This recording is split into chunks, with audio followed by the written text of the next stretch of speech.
ఓం నమః శివాయ శ్రీమాత్రే నమః. మిత్రులకి శ్రేభిలాషులకి అలాగే నన్ను ఇంతగా ఆదరిస్తున్న యూట్యూబ్ ప్రేక్షకులందరికీ కూడా పేరు పేరు ధన్యవాదాలు. మిత్రులారా, మీ అందరికీ పరాదేవత ఎల్లవెల్లలా మీతో ఉండి మీ మనోవాంఛ నెరవేర్చాలని మనస్ఫూర్తిగా కోరుకుంటున్నాను. చాలామంది మిత్రులు, గురువుగారు ఎప్పటికీ కష్టాలు రాకుండా ఉండాలంటే ఏం చేయాలి అని చాలామంది అడుగుతూ ఉన్నారు. మనం పుట్టిందే కష్టాలు అనుభవించడం కోసం, ఈ జన్మ తీసుకున్నదే కష్టాలు అనుభవించడం కోసం. కానీ కష్టాలు తగ్గించుకోవడానికి మాత్రం మార్గం ఉంది. ఎందుకంటే ప్రతి సమస్యకి సమాధానం ఉంటుంది. చేయవలసిన పని ఏంటంటే, మీ ఇంటి దైవాన్ని అలాగే మీ గ్రామ దేవతని ఆరాధించడం.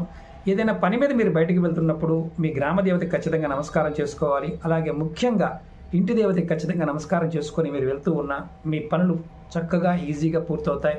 అలాగే మీకు వచ్చే కష్టాలు కూడా 100% తగ్గడానికి అవకాశాలు ఉంటాయి. ఎలాంటి దోషం ఉన్నా సరే మీరు తలుచుకుంటూ ఉంటే మంచి మార్పులు వస్తాయి.